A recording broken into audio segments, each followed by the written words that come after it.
Olá, torcedor gremista. Bem-vindo aqui ao nosso canal no YouTube História Grêmio. Hoje seria um dia para a gente estar comemorando a saída do Grêmio da zona do rebaixamento e finalmente tirar essa angústia e não pensar mais em segunda divisão, bola para frente, 2022 vem aí. Mas infelizmente não é isso que vem ocorrendo, é a realidade bastante dura para nós torcedores gremistas. No meu modo de ver, e humildemente, tem alguns questionamentos em relação ao futebol do Grêmio. E vou explanar para vocês aqui para que a gente possa fazer um debate. O maior problema, no meu modo de ver, começou com uma concepção errada do futebol gremista. O que temos hoje? Hoje nós temos sempre um vice-presidente que é eleito. Isso é uma característica da gestão. E quanto a isso, nenhuma crítica. Até porque esta função é uma função política. Então cabe sim ao presidente colocar uma pessoa da sua confiança no departamento de futebol como vice-presidente. E ele o faz desde o seu mandato, onde sempre escolhe um vice-presidente para que assuma o cargo. Quanto a isso, nenhum questionamento. Mas e quanto à gestão do futebol, ao executivo do Grêmio? O que faz um gerente de futebol ou um executivo, que é um termo utilizado para o mesmo cargo? Gerir o futebol dentro das diretrizes implementadas pelo clube. E aí vem minha primeira pergunta. Que diretrizes são estas? Existe uma diretriz? O próprio presidente Romildo Bolzan, no início do ano, lá por março, falou que o Grêmio ia mudar o seu processo de contratações, ia mudar o perfil, contratando jogadores mais jovens, muito diferente do que vinha sendo feito nos últimos anos. Então, nós temos uma diretriz estabelecida de forma coerente e clara para que haja um segmento no processo ao longo prazo? No meu modestíssimo modo de ver, não. E o que esse executivo também faz? Prospecção de atletas, compra e venda de jogadores, empréstimos e também a gestão do futebol. Principalmente isto, contato com empresários. E hoje, uma pergunta, nós temos estas funções no atual gerente de futebol do Grêmio? É uma pergunta que se faz. E podemos estender mais. Os últimos gestores de futebol, quando tivemos, seguiam essas características? No meu modo de ver, também é um outro erro que vem cometendo a gestão do presidente. Outro fator, a terceirização do futebol. Isso é um modelo que o presidente Romildo Bolzan deu segmento. Não é dele isto.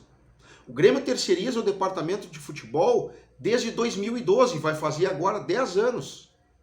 Desde a vinda de Vanderlei Luxemburgo para cá, o Grêmio terceirizou o departamento. Terceirizou um departamento que é atividade fim do clube. O Grêmio é futebol. O Grêmio inicia sua manhã, encerra o seu dia trabalhando futebol, objetivando conquistas. Este é o nosso meio. Futebol.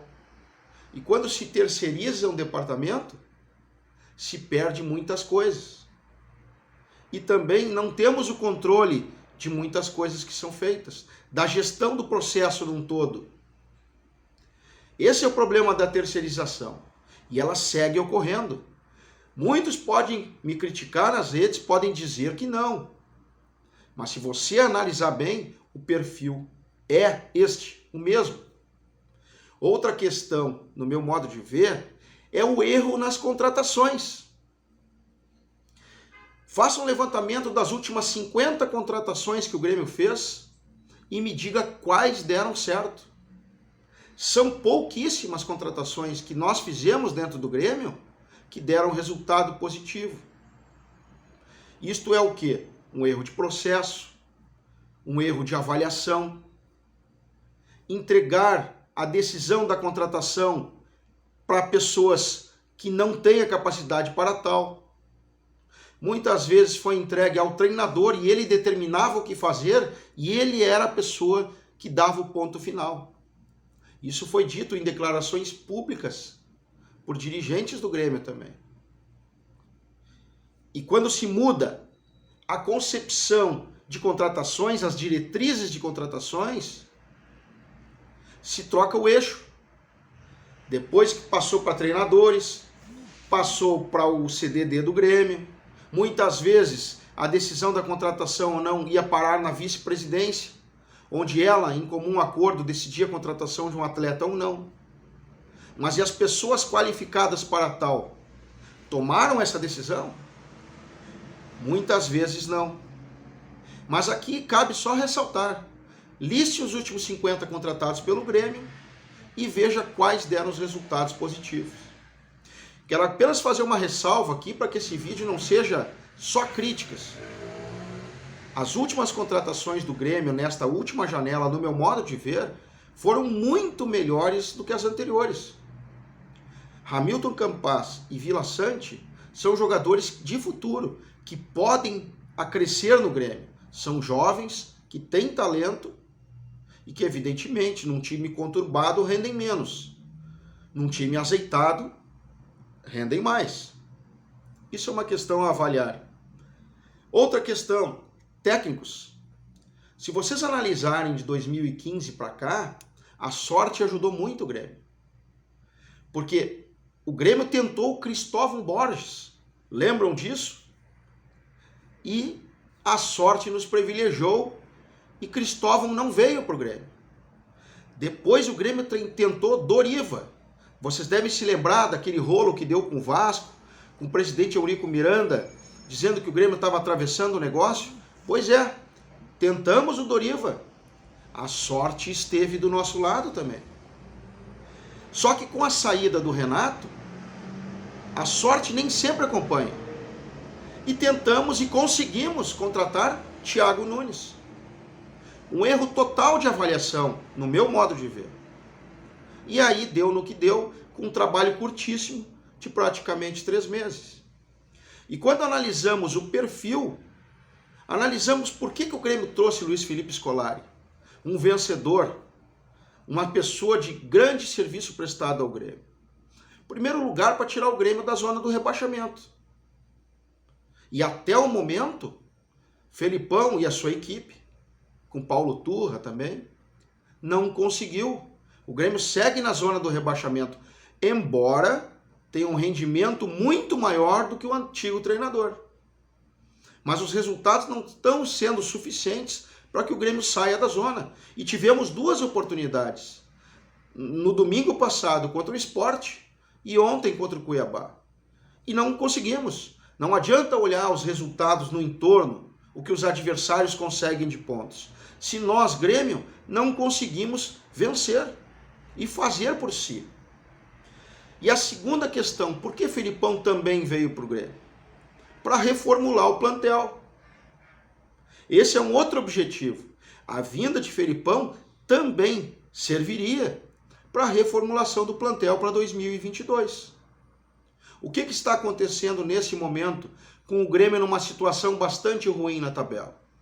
Ele só não consegue reformular o plantel, como ele também está reativando jogadores que estavam treinando em separado. Jogadores que estavam no mercado para negociação e que o Grêmio não conseguiu negociá-los, que agora voltaram a ser solução. Veja bem, a questão do Ferreirinha, saiu, voltou, abandonou o Grêmio, voltou, está aí. O que mais que nós temos? Churin já serve de novo, devido às lesões de Borja, uma possível suspensão de Diego Souza que não aconteceu.